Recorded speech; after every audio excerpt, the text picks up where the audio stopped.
Imagine living your life after 50 and feeling energized and excited about your future. Welcome to the Women in the Middle podcast, the podcast for women who are ready to figure out what they want and create the life they deserve. Here's your host and master certified life coach, Susie Rosenstein. Hey there, today's Encore episode is all about introverts rocking midlife. Let's go. Welcome back to the podcast Women in the Middle. I'm your host, Susie Rosenstein, your master certified coach, midlife mentor, and I am so glad to be here with you again for this week's Encore episode about when introverts choose to flourish in midlife with Joanna Rawbone. This episode was published originally in May 2024 on my other podcast, Women in the Middle Entrepreneurs, The Reality of Running a Business After 50. Have you listened to this show yet? What's so cool about it is that you not only hear about a midlife gal's entrepreneurial journey to where she's at now, but you also hear about how the common midlife challenges affect the way she's able to run her business the way she wants to. And if you don't have a business, it's the same sort of challenges that get in the way of you running your life the way you want to. Things like menopause, caring for senior parents, gearing up when your friends and family, maybe your husband, maybe your partner, may be gearing down because of retirement perhaps, energy changes, sleep problems, grandparent guilt, you name it.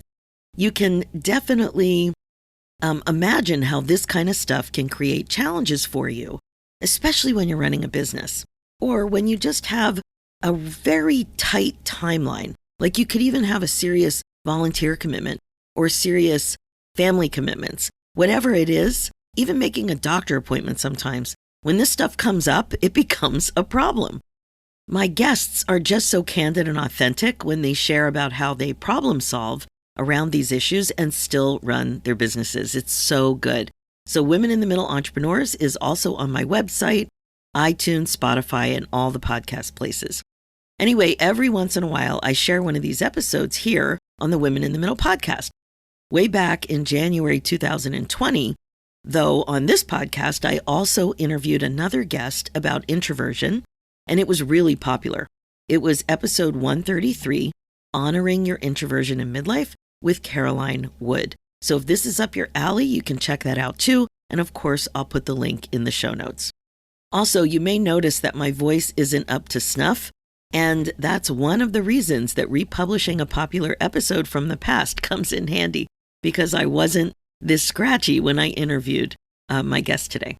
So we'll be taking a deep dive on when introverts choose to flourish in a second, but just quick, I have something new and exciting to invite you to. It's called the Midlife Happiness Jumpstart Experience. It is perfect for you if you're ready to feel lighter, brighter, and more you. In this 14-day experience, you get tiny science-backed actions that help you boost your mood, shift your mindset, and rediscover what makes you happy. And it's fast. It's all in 5 to 10 minutes a day. It's affordable and designed for busy midlife women over 50, just like you. And it's super easy. Your Midlife Happiness Jumpstart experience includes daily emails, printable tracker, private WhatsApp group, and a group celebration Zoom call. So if you're listening to me in real time, this next group starts on the first of the month. To sign up and get in on this fun new experience with me, go to my website at www.susierosenstein.com and then click on the Shop tab to see when you can join us in the next Midlife Happiness Jumpstart experience. And I can't wait to do this with you.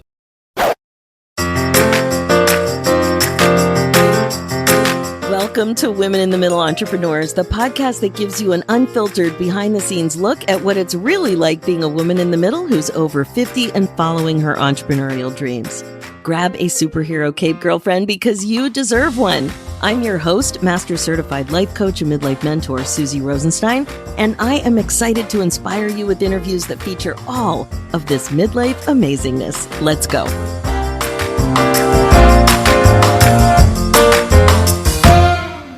Hey there, welcome back to the show. We have a really exciting interview ahead of us about the quiet ones, or the introverts, and how they always end up being overlooked. I wonder if you can relate to that. Today, you'll be meeting Joanna Rawbone, a woman in the middle entrepreneur who enables introverts to own and play their strengths authentically while rattling the cages of organizations to shake out the bias that favors the extrovert ideal. Now, I know you can relate to that.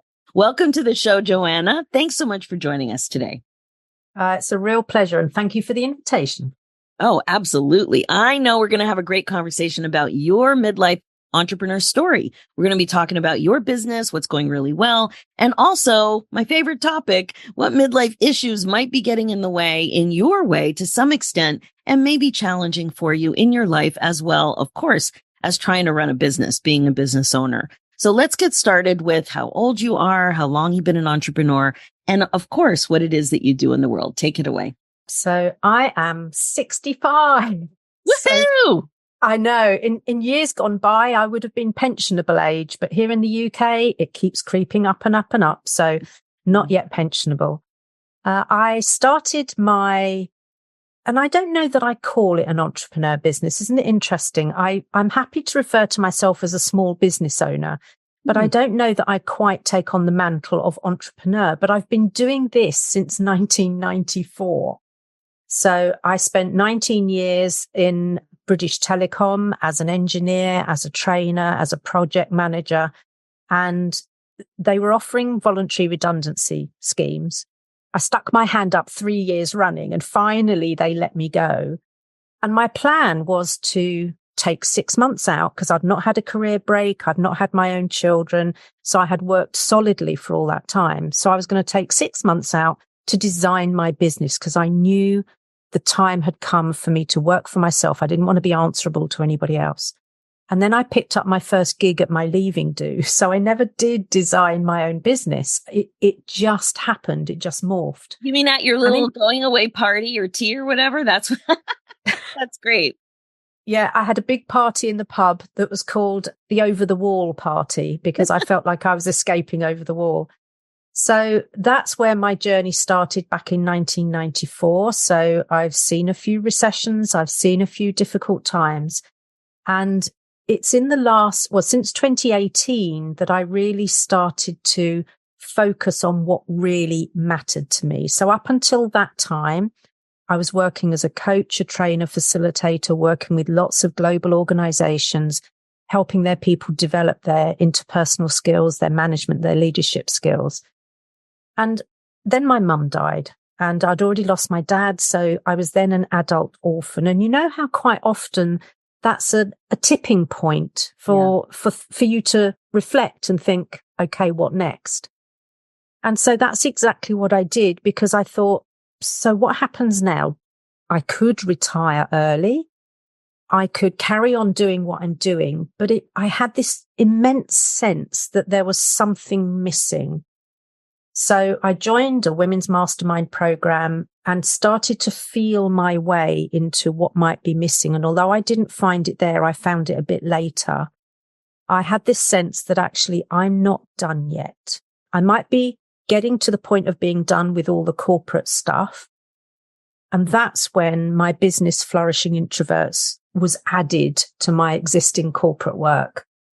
And that's fascinating. So you didn't deal with introverts specifically when you were dealing with corporate. It was more just improving communication and just helping people show up better. Absolutely. And wherever I worked in the world, what I kept noticing was the quiet ones who were often turning out really good work, but were being overlooked and undervalued. They weren't being picked up for promotion. They were almost being sidelined because they weren't hungry go-getters who would push themselves forward. And the reality is I finally got mad enough and I thought, this has to stop. So that was when I founded Flourishing Introverts on the basis that imagine a world where introverts own their quiet qualities with pride and a lived sense of equity, actually, so that we're not overlooked. And I did a TEDx talk in 2019, and that part of my business is my legacy piece. Now, so hang on, I'll let go Joanna, of the corporate stuff. Just hang on a minute. An introvert doing a TED Talk, right? Come on. That has got to be one of the scariest things in the world for most people to think about. So what was the story? Like, how did you decide to make that a priority? I always had this yearning somewhere deep that actually I wanted to do a TED Talk. But, their thing is ideas worth spreading. And for a decade or two, I thought, well, I don't know what idea I've got that's worth spreading. And then when Flourishing Introverts was born, it's like, that's the idea I want to spread. And you're absolutely right. It is singly the most scariest thing I've ever done. I've emceed events of over 1,000 people. I've spoken in front of audiences of over 500. I never shook as much on any of those things as I did standing on the stage talking about something that really mattered to me. Wow. It was really personal, and that was scary. And you did it anyway. I did it anyway. And when people, I pick it up, not everyone does, but when I listen really closely, I can hear a point at which my voice almost breaks because I ended up saying something that I didn't know I was going to say. You're supposed to rehearse it because the one we did, you couldn't have notes. There was no kind of, no screen in front of you. You can't see my face as a listener right now, but my jaw just dropped. Literally no notes, no little prompter. Oh my goodness. Yeah. And so when I heard myself say that I'm prepared to be the voice of the unheard introvert, the hairs on the back of my neck and on my arms raised, I got goosebumps and my voice literally almost broke in that moment because I thought, actually, yeah, that's why I'm on this stage. I am being the voice of the unheard introvert. You're speaking your truth. Yeah. Wow. Yeah. Oh, I love that you noticed with everything else going on at that moment that you actually noticed your physical reaction enough to learn from it, and to really be present, not just with your audience, but with yourself. That is something. Yeah. That is something. I'm really impressed. Wow. Thank you. And it's taken me a while to actually accept when people say that rather than go, oh, it's nothing. It's not nothing. Exactly. And I noticed that's one of the patterns that many introverts do is we kind of discount and we don't take on board the compliments or the bits of feedback. And I think it's really important that one of the things I'm learning as a woman in the middle, actually, is I care less what people think now, or I mind less. I still care, but I mind less, to use Byron Katie's phrase. Yeah. And I am braver when it comes to speaking my truth because I get that visceral, that real reaction when I know that actually I am speaking my truth and it's a truth that the world needs to hear. Now, tell me, why does the world need to hear it? Well, gosh, where do I start? Any place you like. The stats will tell us that up to 50% of any population identifies as an introvert. And yet, from education onwards, everything is geared up towards the extrovert ideal. So we worry about children in school who don't seem to mix naturally with other kids, and we think there's something wrong with them. What we don't realize is that they will already have those introvert tendencies at that tender age. And maybe what they're doing is recharging their batteries before their next class. So they don't need to mix. What they need to do is recharge. And that carries on right the way through the education system on into the workplace. So most organizations, in my estimation, are missing 50% of the talent of their people. Wow. Because what they're not doing is enabling the introverts to really flourish as who they are. Many of them are doing what I did, which was pretend to be more extroverted for 2 decades until I hit introvert burnout. I'm surprised I didn't hit it earlier, to be honest. And then that's it. We give up at that point because we think, actually, if I can't be who I am, I'm out of here. I'm not going to do anything. So organizations are missing so much talent. Now, whether that's a small organization, a small family run organization, or whether it's a big multinational, the quiet ones with so much value to add are not being allowed airtime and not being given airtime. Wow. That is a very serious thing when you look at the corporate world today or anybody hiring anybody. There's such discussion about turnover and the value of, keeping a trained professional. Yeah. And the problems start often with recruitment in organizations. I've worked with recruiters who will mark people down in some way. If they take time to answer a question, they'll say they weren't sure of themselves. They lack confidence. They didn't know what they wanted to say. The thing about introverts, extroverts, and there are so many misconceptions still, is that we are not antisocial. We're selectively social. It depends on how much charge we've got in our social and emotional battery. We're not depressed. We're not loners. We're not misanthropes. We don't hate people. Some introverts are also misanthropes, but those two don't automatically go together. And so one of the things we need to do is actually understand the difference between us. So I go back to Jungian psychology on this. I'm a Jungian, not a Freudian. I go back to Jungian psychology, where what he talked about is introverts look inwards to themselves. They get their energy from within. Extravert, and he said extra, not extro, extraverts get their energy from external sources. So we're quiet when we're recharging. Once we're recharged, we can get back in the conversation again. Simon Sinek, I think, has the best way of describing this. What he says is that introverts wake up every morning with 5 coins, and every big interaction they have costs them a coin. And so very soon they are broke, they are depleted, they are out of coins. Extroverts wake up with 0 coins, and every big interaction they have, they gain a coin. So they're busy getting rich during the day from all the interactions.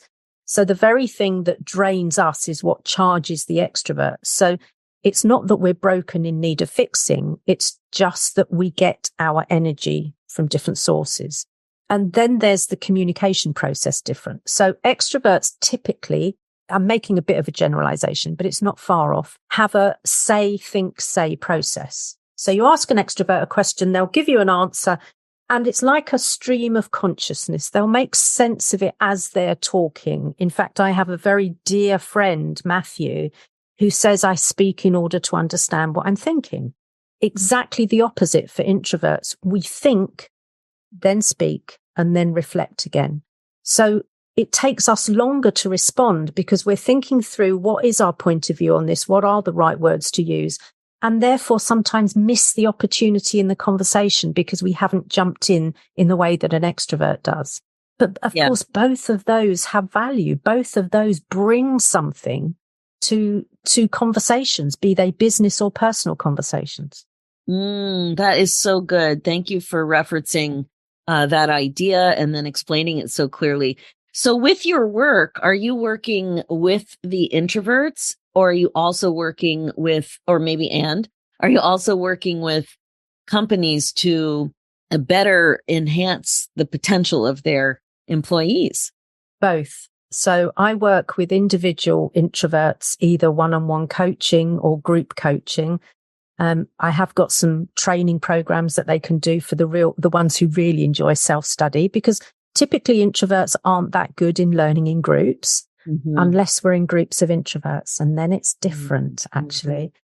But I also work with organizations and educational establishments, because what we need to do is recognize that the bias towards this extrovert ideal exists in everyday practices and processes like recruitment, like the tendency we have to want to call spontaneous meetings, which work for the extroverts who are doing the kind of, off the top of their head speaking, thinking. But it doesn't work for the introverts who actually want to reflect and think about what their perspective is before they pop it into the room. I also, and I talk about this in the TED Talk, somebody who used to design assessment centers would say that people again get marked down if they only contributed once. So they're marking the quantity of contribution, not the quality of contribution. Terrible. Exactly. And when she designs assessment centers now, what she does is that she actually, after the group discussion, which there usually is in an assessment center, She then builds in a reflective exercise to get people to reflect on what happened during that exercise, what the contributions were about, what the outcomes were. And that's where introverts really come into their own. So we then get a much more balanced perspective on recruitment or, promotion, whatever it happens to be. So there's a lot of work that needs to be done in organizations to shake out the bias, because it's part of the DEI agenda. It is neurodiversity we're talking about here, because functional neuroimaging studies show that the brains of introverts and extroverts light up differently when stimulated in the same way. So this isn't just about, I want to behave like this. We are wired differently. So my phrase now is, I'm not weird, I'm wired differently. That's great. And I would imagine too, that from an introvert who doesn't really understand and have perspective of bias, or even that some of their way of showing up in the world, their ways of showing up are strengths.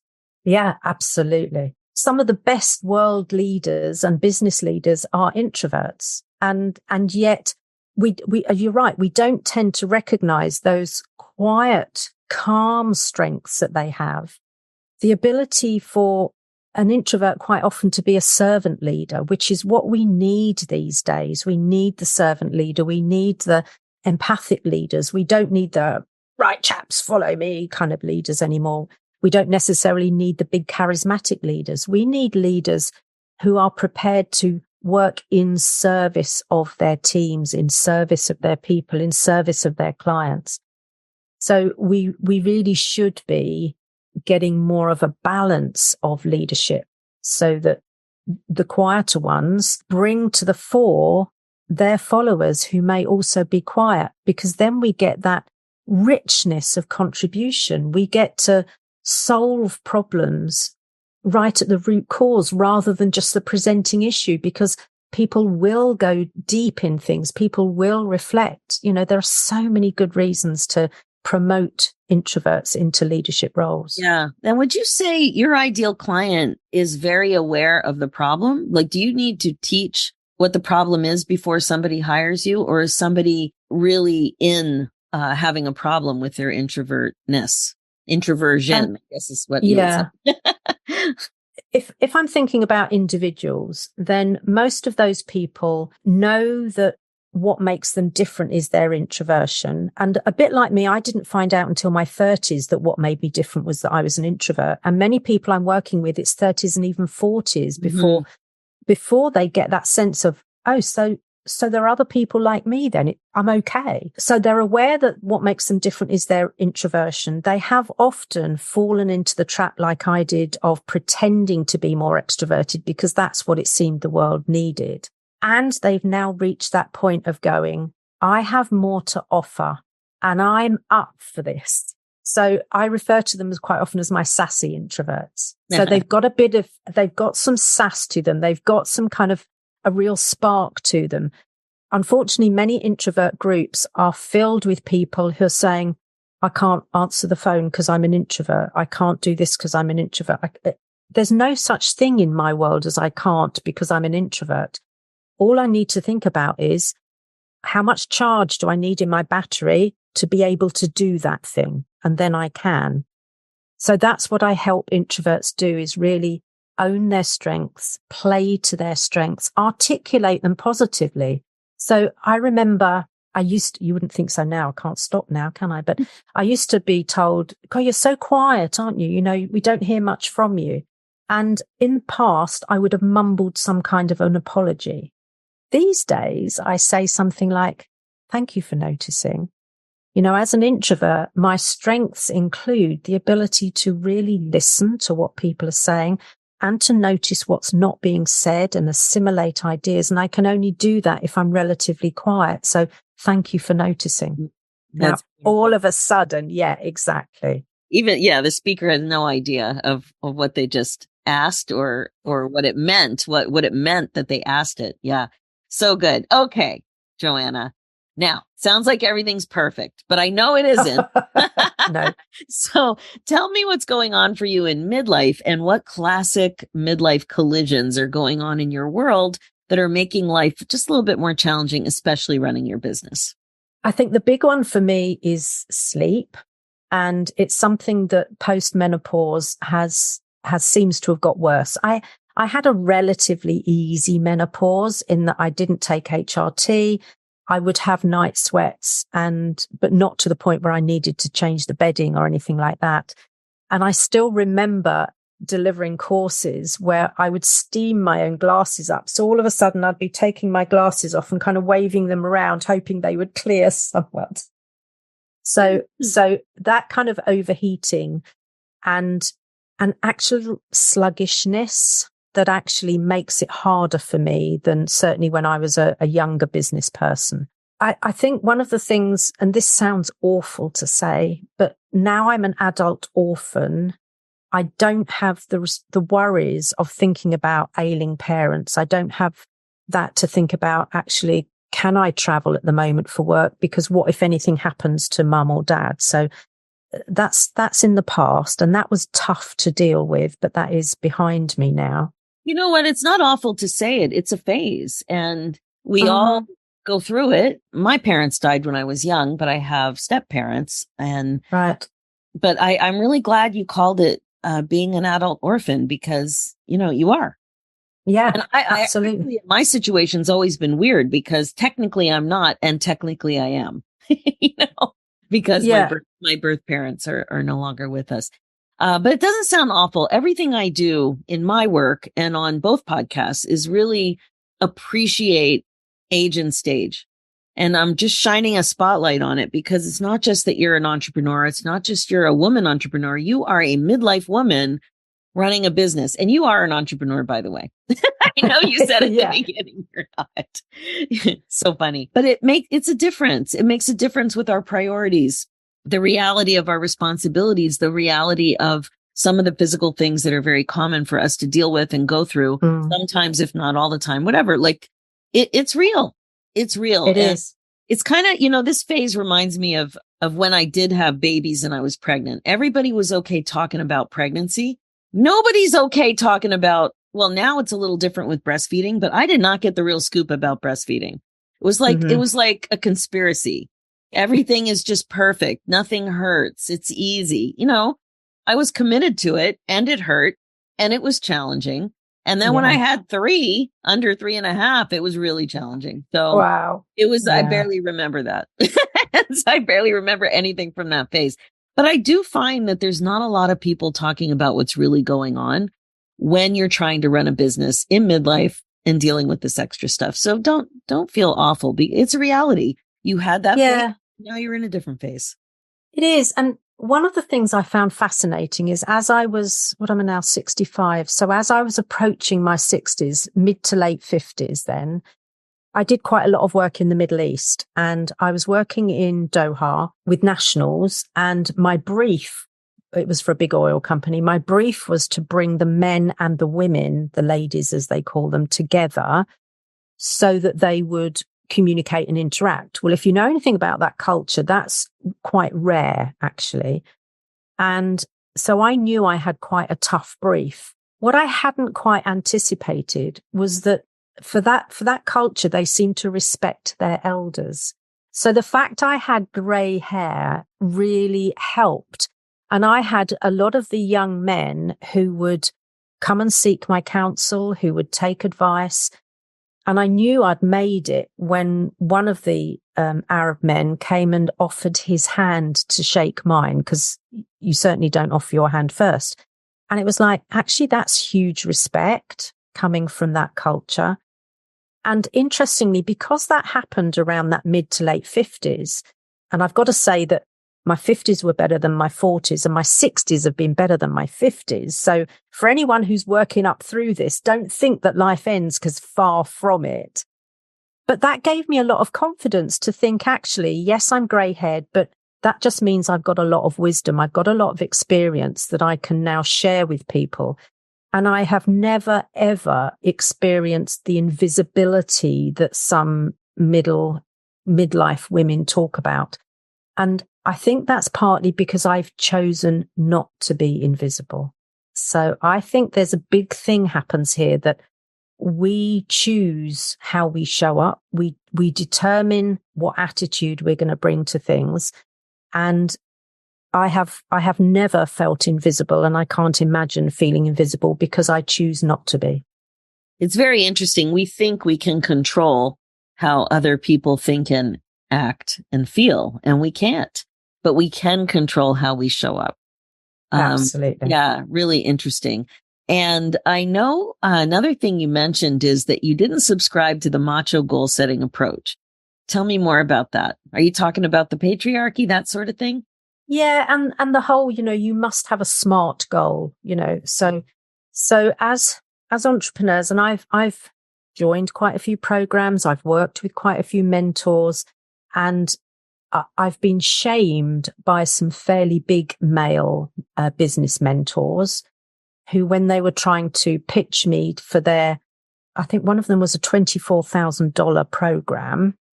And I said, I'd like to go away and think about that, because that's what introverts do. So for anyone listening who has people who say, I'm going to think about that, we're often taught to handle objections, overcome objections. Actually, for many introverts, when they say they want to think about it, they genuinely want to think about it. And it's not that you haven't covered anything. So it's nothing to do with that. It's just that it's our process to go away and do that. So when I said to this chap that actually I want to go away and think about it, he said, so you don't think you're worth investing in then? Mm. And it's that kind of macho approach to business that turns me off completely. Mm-hmm. And so when I'm looking at where I want to be in my business, for me, I work from intention, not from that kind of what's the specificity, what's the measure associated with it. It's actually who and how am I going to be in that when I've reached that point? What's going to be going on for me? How am I going to be feeling? What's going to be going on around me? What am I going to be noticing when I've reached that point? And so for me, it's much more nuanced than just that kind of SMART goal setting, which I find very macho. Right. It's not cut and dry. Not at all. Mm-hmm. No.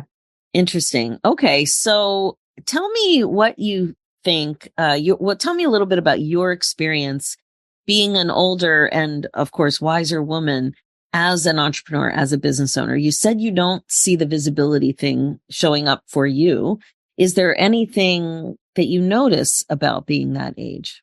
It's interesting to be able to separate whether it's age or introversion. Yeah. So I can definitely talk about the fact that one of the things I struggle with, so you asked a few questions ago, kind of, not everything's always rosy. Mm-hmm. And one of the things that I do struggle with is the whole sales piece, because, and it's taken Matthew Pollard's work to help me realize what great salespeople introverts can be. But I'm also, I think, so much more empathic now as an older woman.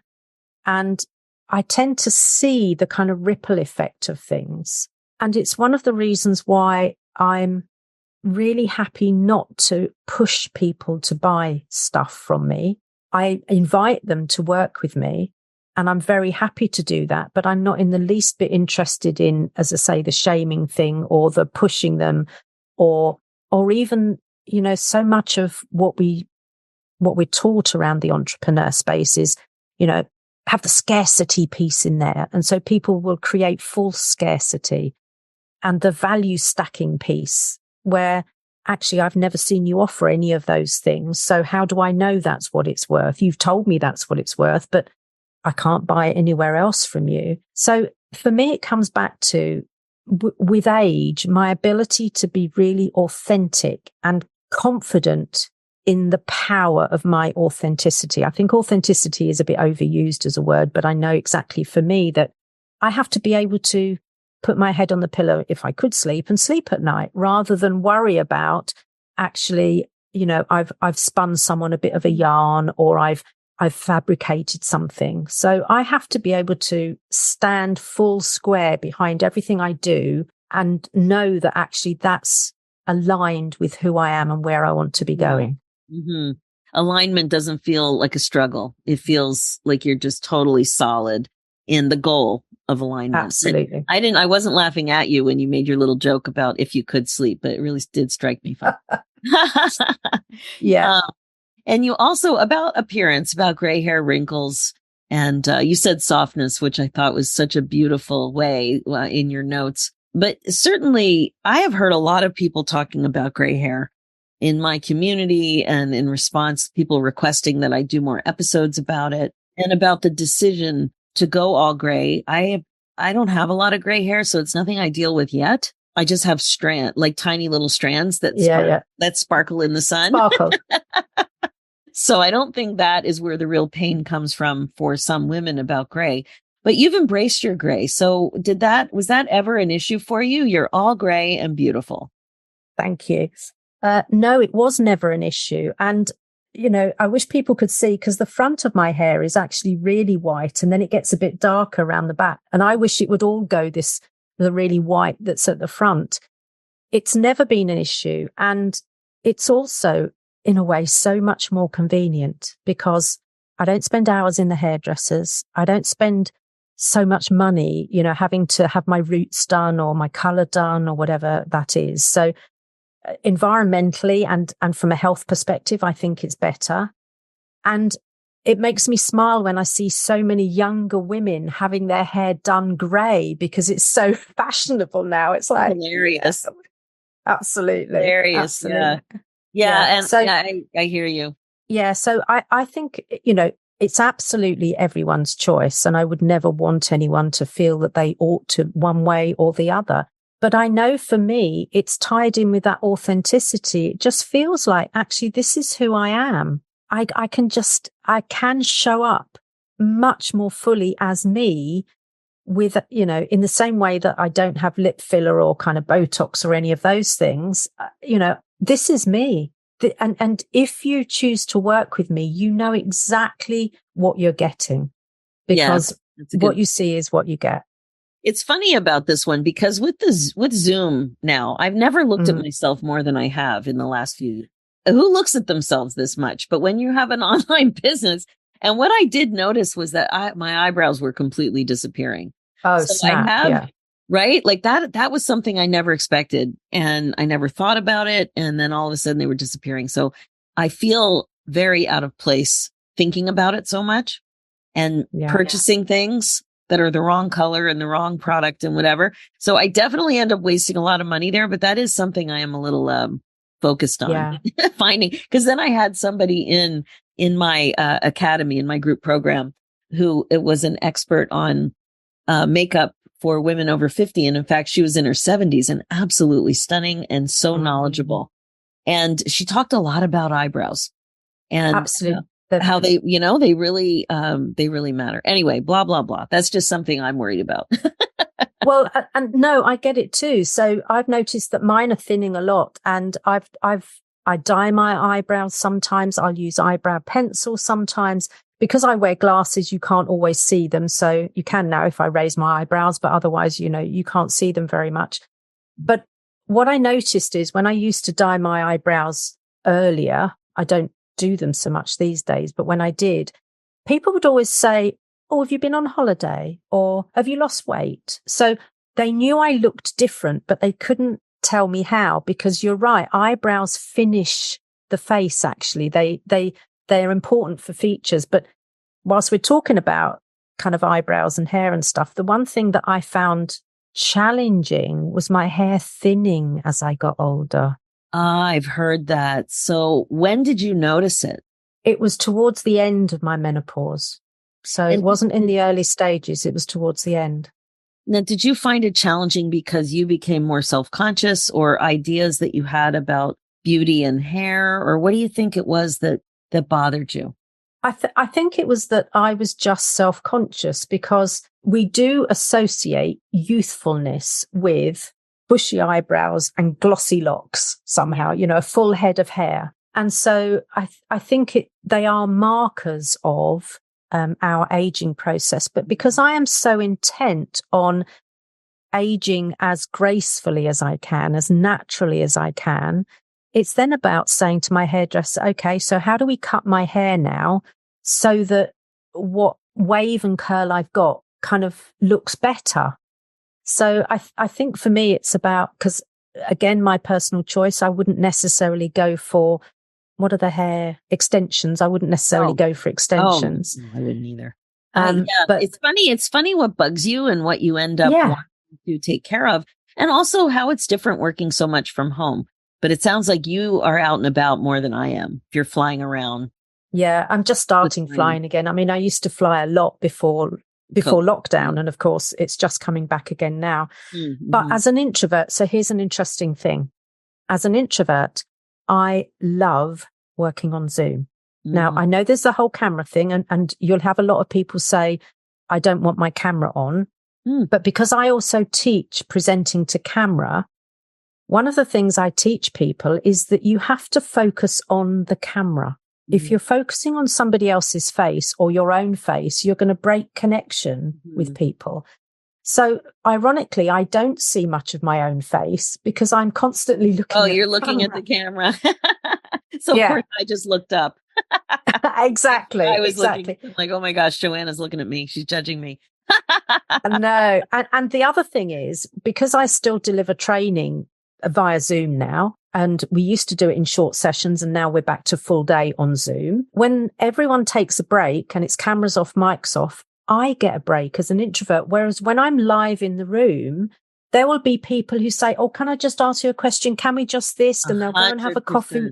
Yeah. So it's actually better for me working on Zoom. I don't have the travel. I don't have to sit in traffic jams. Yeah, so good. And I get a break 3 times during the day, whereas maybe I wouldn't have done if I'd have been face to face with people. 100%. Okay, one more question. In your notes, you mentioned that you have a goal, an idea, a mission to eventually impact 1 million introverts globally. Now, tell me about that. So my big vision here is that there are extensions of flourishing introverts. There are representatives around the world who are using the methodology that I use to rattle cages, to support introverts. And 1 million is actually quite a small number. You know, when we think about half the population being introverts, that's a drop in the ocean, really. Yeah. But for me, it's a big thing. And at this stage of life, it would, as I say, it would be very easy to say, oh, I'll just work with a few and that'll be good. But actually, I know that I have this bigger piece in me. And I was talking to somebody about fulfilled life and those 3 enduring components of a fulfilled life, one of which is legacy. And I absolutely know that I'm doing this because there's a legacy piece here. But then I read a guy's quote. I think it was, can't remember his name now. But what he said is legacy is not about leaving something for people. It's leaving something in people. And that's why I'm doing this, to leave in those 1 million people this sense that they are enough, that they are okay who they are, that they have great skills and qualities that the world needs. And we just need them to believe in themselves more and step up authentically. Yeah. Oh, that's so good. All right, Joanna, how can people best get a hold of you? You're very interested. I know you don't want too many to call you at the same time, but what's the best way to get you? Pretty much everything is on my website, which is flourishingintroverts.com. You'll find my TEDx talk. You'll find my introvert type quiz, which literally just looks at which of the 6 types or blends of introvert are you. There's some free downloadables like mastering meetings, like how to raise an introverted child. And there are little courses available. Everything is available in that one-stop shop. My podcast, my TV show, it's all there. Amazing. Joanna, thank you. You are awesome. Thanks so much for taking the time from your day and share all this amazing information. I'm sure that 50% of the audience loved it. The other 50% is thinking about an introvert that should listen for sure. So I really, really love what you're doing. You've been so authentic and I really appreciate it. Thank you so much. Thank you. I've really enjoyed our time together. All right, that's it for now. If you're listening and loving what you hear, please like and subscribe. Reviews are great too and much appreciated. And if you're a woman in the middle who's 50 or over and an entrepreneur and would like to also come on the show, please go to www.midlifeinterviews.com and fill out an application. We'd love to have you on to share your story. Thanks so much for listening. It's never too late for you to put yourself on your agenda. I'm Susie Rosenstein, and I'll talk to you again soon.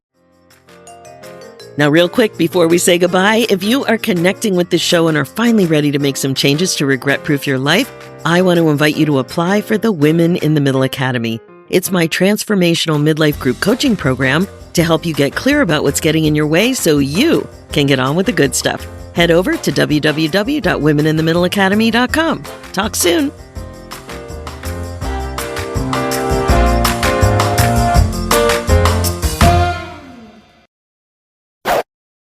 Okay, that's it for this episode. Now, as you know, my focus as your midlife coach is to help you waste less valuable time and get on with the good stuff. This is what regret-proofing your life is all about. Remember, being the queen of your brain domain is the best way to be, and midlife transformation coaching is the fastest way to rediscover joy and purpose after 50.